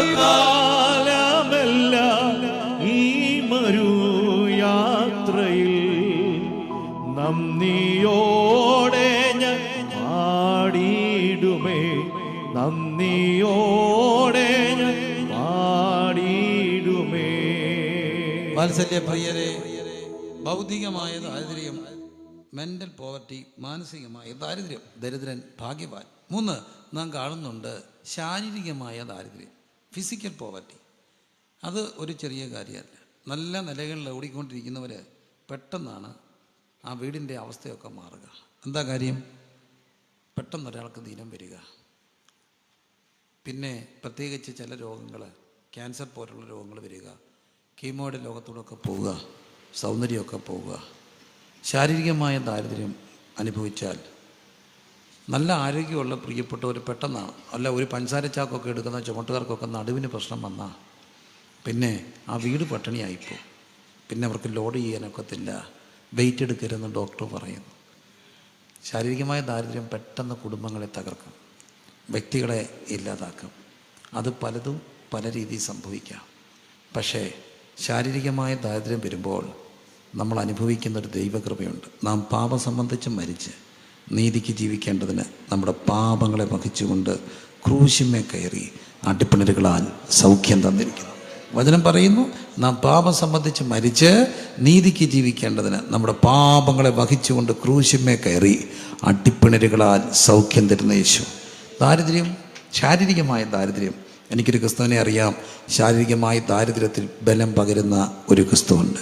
2 രീതിയിൽ സൗഖ്യം സംഭവിക്കുക. ഒന്ന്, സഡൻ ഹീലിംഗ്. എൻ്റെ അമ്മച്ചിക്ക് ക്യാൻസറായിരുന്നു. വർഷങ്ങൾക്ക് മുമ്പ് അന്ന് ഞങ്ങളുടെ വീട്ടിൽ ഇറങ്ങി വന്ന് അമ്മച്ചിയെ സ്പർശിച്ച ക്രിസ്തു. ഞങ്ങളൊരു യാക്കോബായ കനാനായ പാരമ്പര്യത്തിൽ ഇരിക്കുന്ന സമയത്ത് അമ്മച്ചിയുടെ മുറിയിൽ ഇറങ്ങി വന്ന ഒരു വെളിച്ചത്തിൽ അമ്മച്ചി അനുഭവിച്ച സൗഖ്യസ്പർശനമാണ് ഞങ്ങളുടെ ജീവിതത്തെ രൂപാന്തരപ്പെടുത്തിയത്.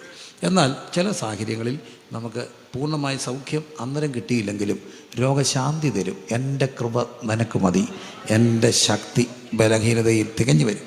ആ മുള്ള് അവിടെ ഇരിപ്പുണ്ടെങ്കിലും അത് നമ്മളെ തൊടാതെ കാക്കുന്ന ഒരു ദൈവമുണ്ട്. സൗഖ്യമുണ്ടാകാം, ശാന്തി ഉണ്ടാകാം. ഇന്ന് രാത്രി പറയട്ടെ, അവർ മരണവാതിനോട് സമീപിച്ചു, സകലവിധ ഭക്ഷണത്തോടും വെറുപ്പ് തോന്നി. അവർ തങ്ങളുടെ കഷ്ടതയിൽ യഹോവയോട് നിലവിളിച്ചു. അവൻ തൻ്റെ വചനം അയച്ച് അവരെ വിളിക്കും. എന്തോ വചനം? വചനം എന്ന് പറഞ്ഞ ക്രിസ്തുവാണ്. ക്രിസ്തു അയച്ച് സൗഖ്യമാക്കിയെങ്കിൽ വചനം ചെല്ലുന്നിടത്ത് ക്രിസ്തു സാന്നിധ്യമുണ്ട്. വചനം പറയുന്നു, അടിപ്പിണരുകളാൽ സൗഖ്യം വന്നുമിരിക്കുന്നു. യേശു ക്രിസ്തു നമുക്ക് വേണ്ടി മരിച്ചത് നമ്മുടെ പാപത്തിൻ്റെ മോചനത്തിന് വേണ്ടിയാണ്. അവിടുന്ന് നമ്മുടെ പാപങ്ങളെ വഹിച്ചു, നമ്മുടെ ശിക്ഷ അവിടുത്തെ മേലായി എന്ന പാപമോചനം പ്രസംഗിക്കുമ്പോൾ തന്നെ അതേ ഗൗരവത്തോടെ, അതേ ശക്തിയോടെ, അതേ ആവേശത്തോടെ ഞങ്ങൾ പ്രസംഗിക്കും. യേശുക്രിസ്തു രോഗികളെ സുഖപ്പെടുത്തും, യേശുക്രിസ്തു പാപികളെ രക്ഷിക്കും, യേശുക്രിസ്തു രോഗം പലതുണ്ട്. മദ്യപാനം ഒരു രോഗമാണ് എന്ന് ലോകാരോഗ്യ സംഘടന കണ്ടുപിടിച്ചിരിക്കുന്നു, അല്ലേ? മദ്യപാനം ഒരു രോഗമാണ്. രോഗം പോലെ തന്നെ ചികിത്സിക്കേണ്ട ഒരു കാര്യമാണ് മദ്യപാനം.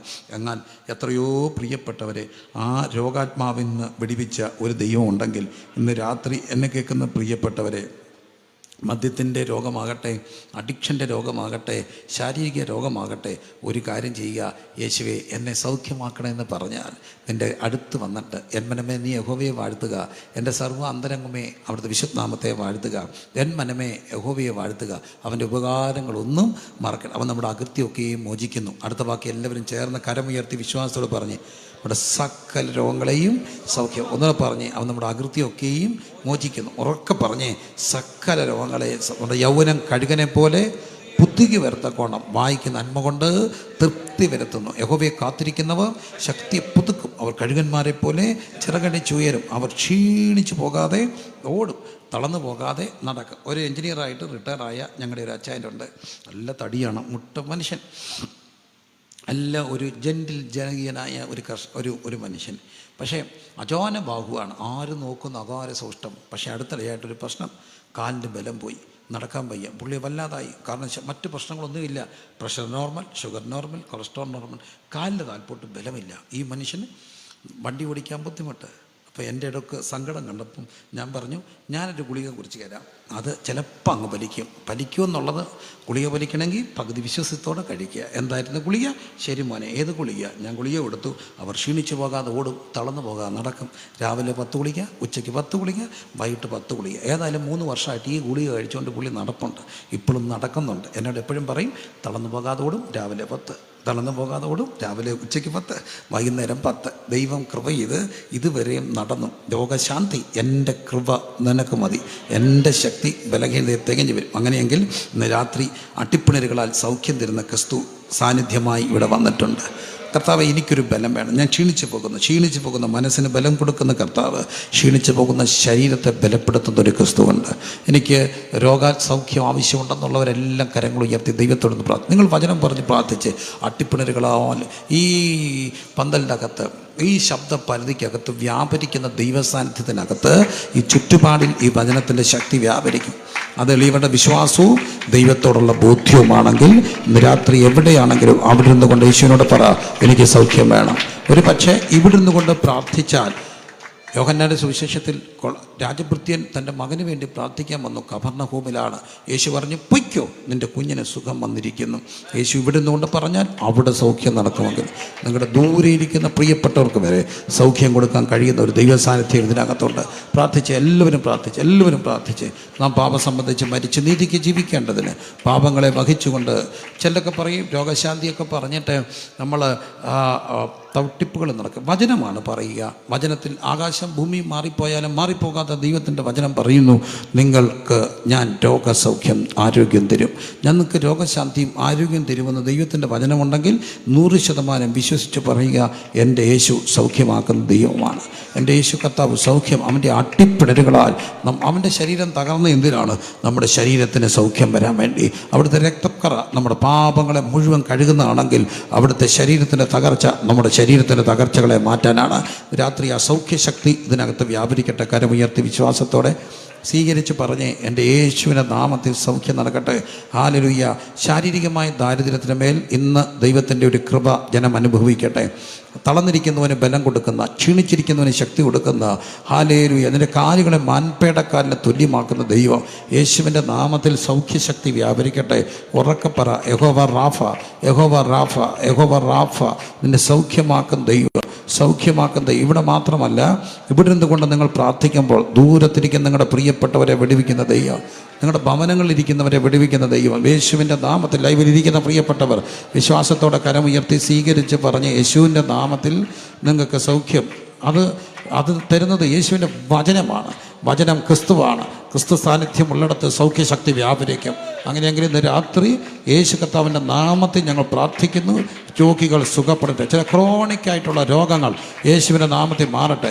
ചില ബ്ലഡ് കൗണ്ടുകൾ നോർമലാകട്ടെ. ക്ഷീണിച്ചു പോയ ചില ശരീരങ്ങൾ ബലപ്പെടട്ടെ. അതുനിയ, റഗനിയ, ശബനിയ, അന്തന, അധന, റികന, യേശുവേ നന്ദി പറഞ്ഞ് പ്രാർത്ഥിക്കും. അങ്ങയുടെ ആത്മാവിൻ്റെ സാന്നിധ്യം ഓരോ വീടുകളിലേക്കും ഇറങ്ങട്ടെ, ഓരോ വ്യക്തികളും അനുഭവിക്കട്ടെ. Hallelujah, hallelujah. ക്ഷീണിച്ച ശരീരങ്ങൾ ബലപ്പെടട്ടെ. ശാരീരിക ദാരിദ്ര്യത്തിലേക്ക് ദൈവത്തിൻ്റെ കൃപ വ്യാപരിക്കട്ടെ. ശാരീരിക ദാരിദ്ര്യത്തിലേക്ക് ദൈവത്തിൻ്റെ കൃപ. Hallelujah, hallelujah, hallelujah, hallelujah, hallelujah, hallelujah. തൻ്റെ പാദ പീഠമെൻ്റെ വൈദ്യശാലയാ, തൻ്റെ പാദ പീഠമെൻ്റെ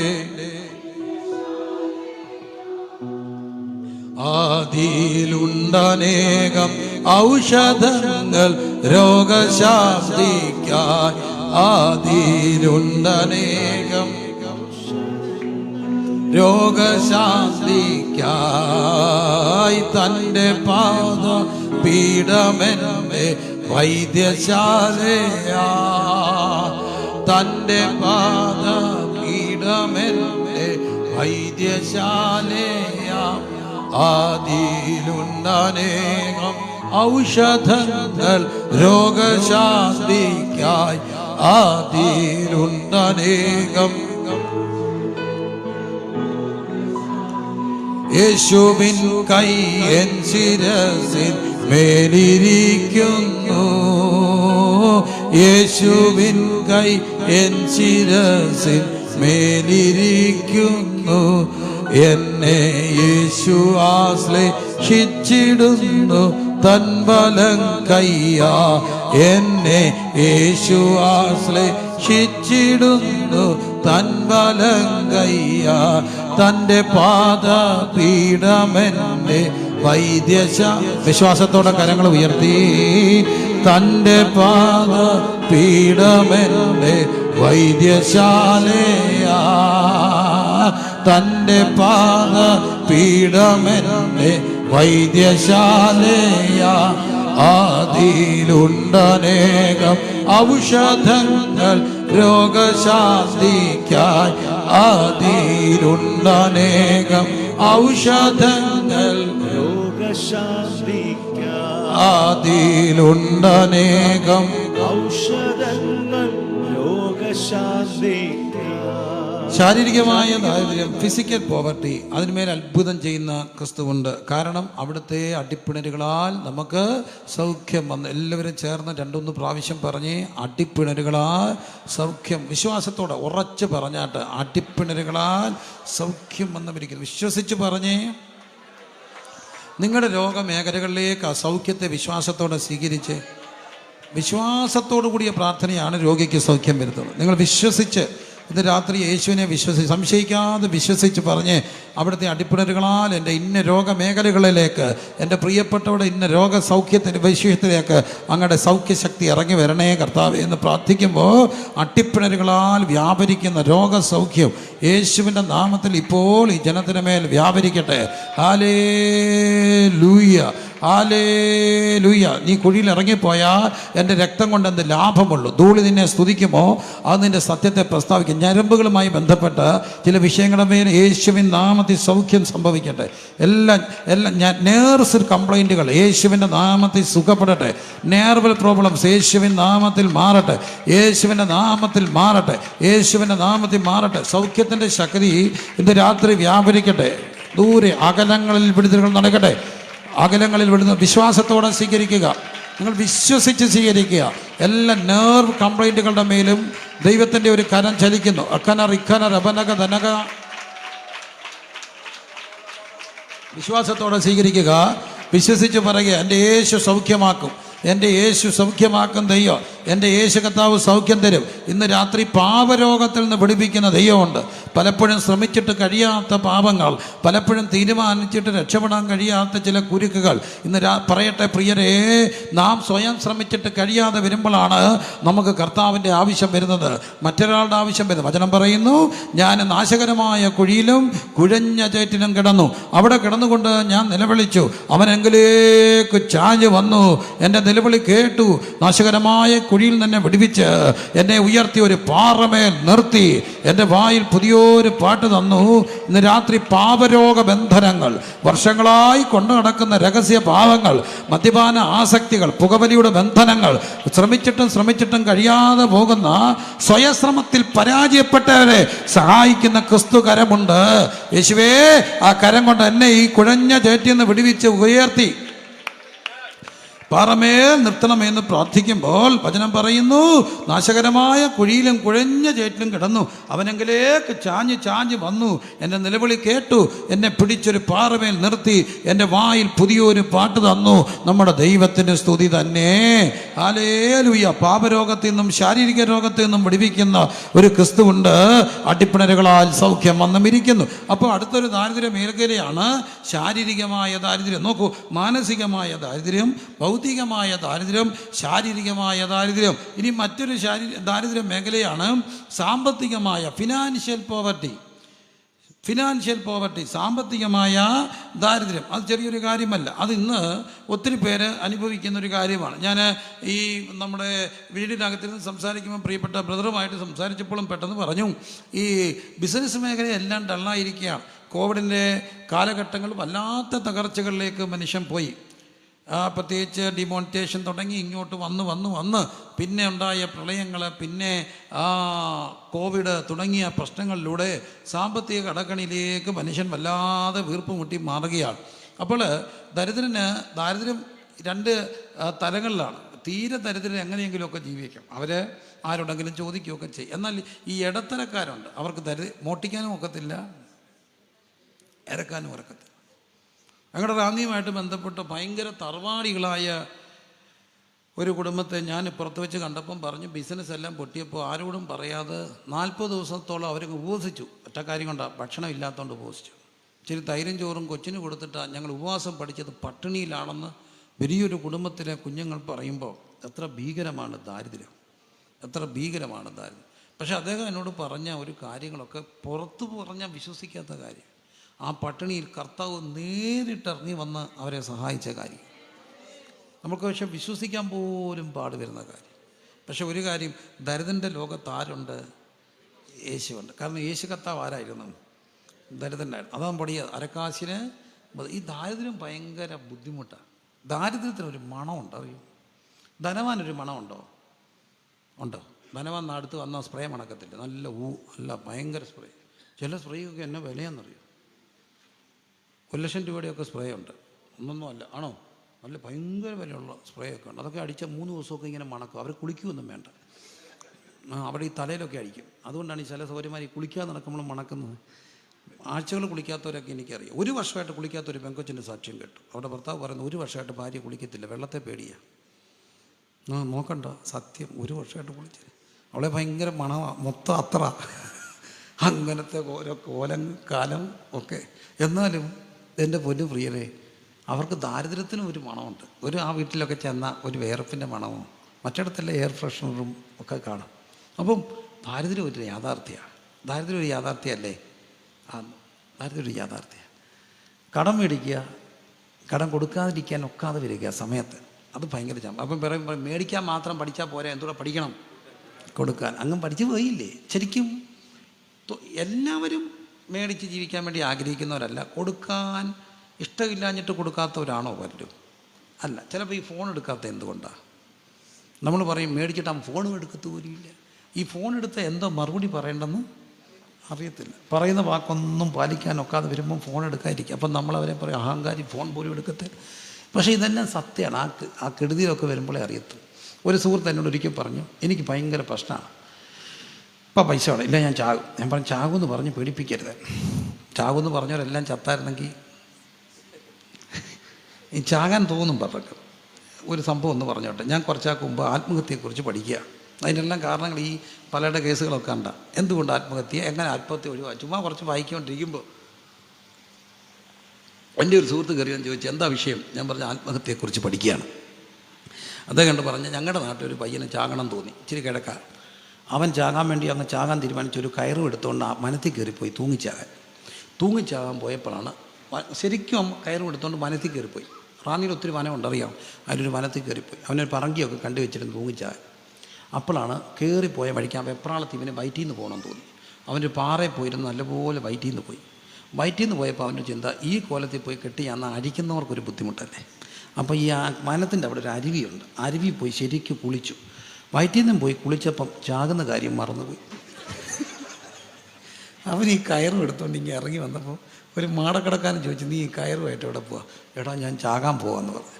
അവൻ ആ കയറ് മേടിച്ച് മുറിച്ച് പഴക്കല കെട്ടിത്തൂക്കി. ഇപ്പോഴും ആ കടയിൽ പഴക്കൊല കെട്ടിത്തൂക്കുന്നത് ഇവൻ ചാകാൻ പോകുന്നത്. സത്യത്തിൽ ഇങ്ങനെയൊക്കെ ഒന്ന് ചെയ്താൽ മാറാനുള്ളതേ ഉള്ളൂ ഈ ആത്മഹത്യ ചിന്ത. എന്നാലും അവൻ പറഞ്ഞു ഞാൻ ചാകും. എന്തോ ചെയ്യണം?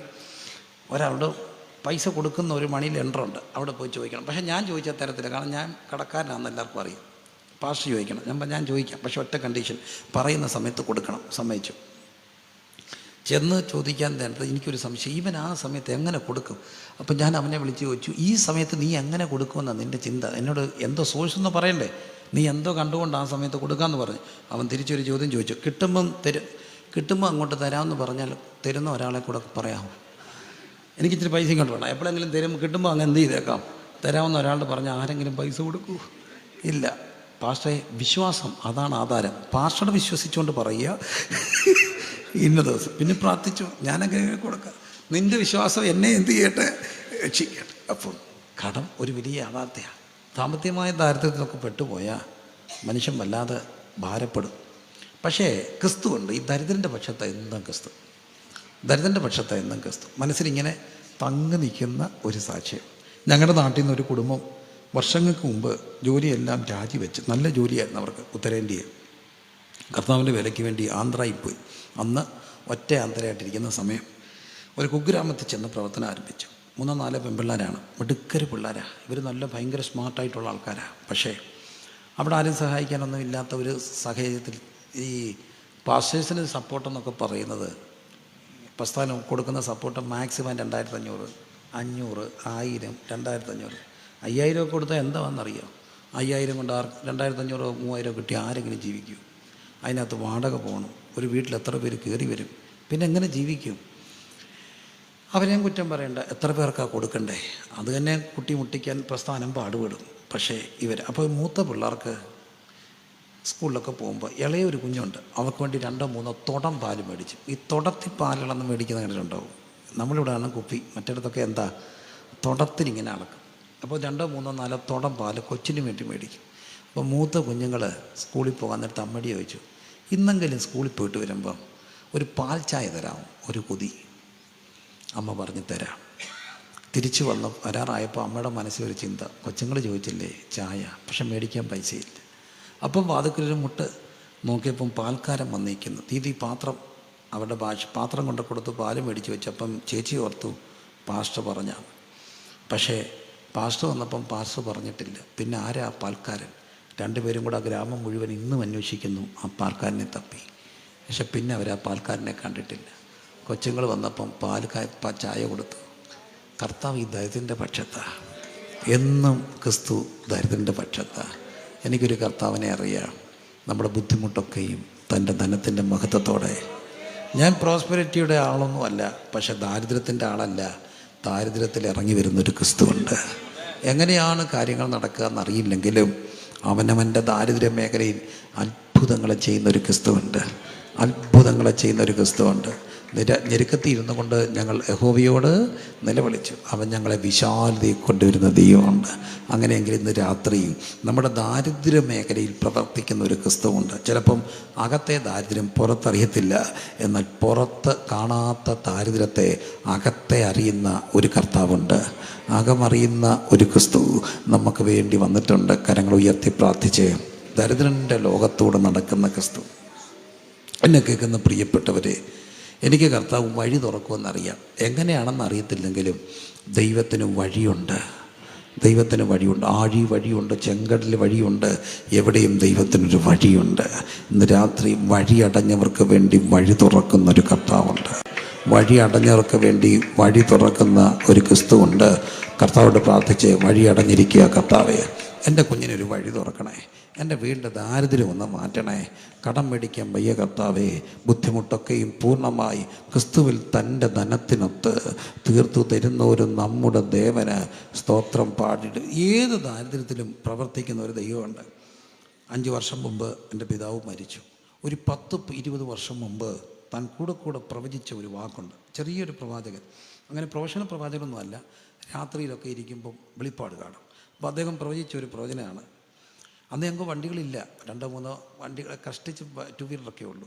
ഇവിടെ വണ്ടികൾ കാണും ഒത്തിരി, റാന്നിയിൽ ഒരൊറ്റ വണ്ടി ഓടത്തില്ല.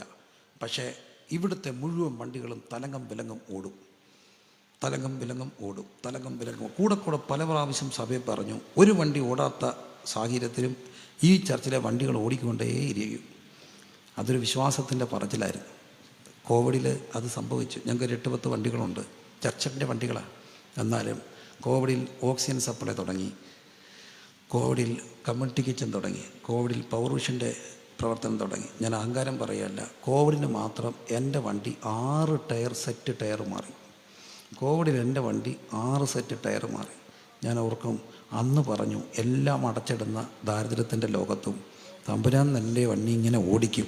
എങ്ങനെ ഓടിക്കുമെന്ന് എനിക്കറിയത്തില്ല, പക്ഷെ ഓടിക്കുമെന്ന് എനിക്കറിയാം. കരമുയർത്തി പ്രാർത്ഥിച്ചേ, കരമുയർത്തി എല്ലാവരും പ്രാർത്ഥിച്ച്, എല്ലാവരും കരമുയർത്തി പ്രാർത്ഥിച്ച്. ചില അവസ്ഥകൾക്ക് വ്യത്യാസം വരുന്ന ക്രിസ്തു ഞാൻ വളരെ ഹൃദ്യമായിട്ട് ഇന്ന് രാത്രി പറയുമ്പോൾ, ചിലരുടെ ജീവിതത്തിൻ്റെ പുറത്തറിയാത്ത ഒരു ദാരിദ്ര്യത്തിൻ്റെ മേൽ ഒരു വഴി തുറക്കുന്ന ഒരു ദൈവം. വലിയ കോടീശ്വരനാകുമെന്ന് ഞാൻ പറയത്തില്ല. കോടീശ്വരൻ പൈലപ്പ് ചെയ്യാൻ നമ്മുടെ കർത്താവ് നമ്മളെ പഠിപ്പിച്ചിട്ടുമില്ല. പക്ഷേ പങ്കുവെക്കാൻ വേണ്ടി, ആരോടും വായ്പ ചോദിക്കാതിരിക്കാൻ വേണ്ടി, ചില കടങ്ങളുടെ മേൽ പ്രവർത്തിക്കാൻ വേണ്ടി എൻ്റെ കർത്താവ് ഒരു വഴി തുറക്കും. കരമുയർത്തി പ്രാർത്ഥിച്ച് ദരിദ്രൻ ഭാഗ്യവാൻ. ഇന്ന് രാത്രി ആരുടെയോ ജീവിതത്തിൻ്റെ ദുഃഖങ്ങൾ അറിയുന്ന ക്രിസ്തു, വേദനകൾ അറിയുന്ന ദൈവം പറയുന്നു, നിന്നെ ഞാൻ അപമാനത്തിന് വിട്ടുകൊടുക്കത്തില്ല, നിന്നെ ഞാൻ അപമാനത്തിന് വിട്ടുകൊടുക്കത്തില്ല. ചില കടഭാരങ്ങൾ യേശുവിൻ്റെ നാമത്തിൽ മാറട്ടെ. അടഞ്ഞ വഴികൾ യേശുവിൻ നാമത്തിൽ തുറക്കട്ടെ. ജോലി മേഖലകൾ കർത്താവ് ഒരു വിശാലത വരുത്തട്ടെ. യേശുവേ, ഈ ജനത്തിൻ്റെ ദാരിദ്ര്യത്തിൻ്റെ മേൽ ദൈവം പ്രവർത്തിക്കണേ. ദാരിദ്ര്യത്തിൻ്റെ മേൽ ആരും അറിയാത്ത ഒരു ദാരിദ്ര്യ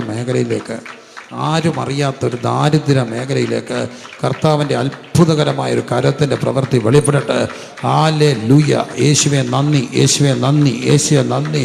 ഹല്ലേലൂയ. നിൻ്റെ ബുദ്ധിമുട്ടൊക്കെയും പൂർണ്ണമായി ക്രിസ്തുവിൽ തൻ്റെ ധനത്തിനൊത്ത് തീർത്തു തരുന്ന നമ്മുടെ ദൈവം പറയുന്നു, ഇന്ന് രാത്രി നിങ്ങൾക്ക് വിശാലത വരുത്തുന്ന ഒരു ദൈവമുണ്ട്. കാരണം അവിടുന്ന് ദരിദ്രനായിരുന്നു. എന്തിനു ദരിദ്രനായി? അവൻ്റെ ദാരിദ്ര്യത്താൽ നമ്മൾ സമ്പന്നനാകേണ്ടതിന് നമ്മൾ നിമിത്തം ദരിദ്രനായി. എന്തിന്? പങ്കുവെക്കുന്ന ആത്മീയതയിലേക്ക് നമ്മളെ ഉയർത്തുവാൻ. എനിക്ക് വല്ലാത്ത ഒരു ബുദ്ധിമുട്ടുണ്ട്, കടഭാരങ്ങളുണ്ട്.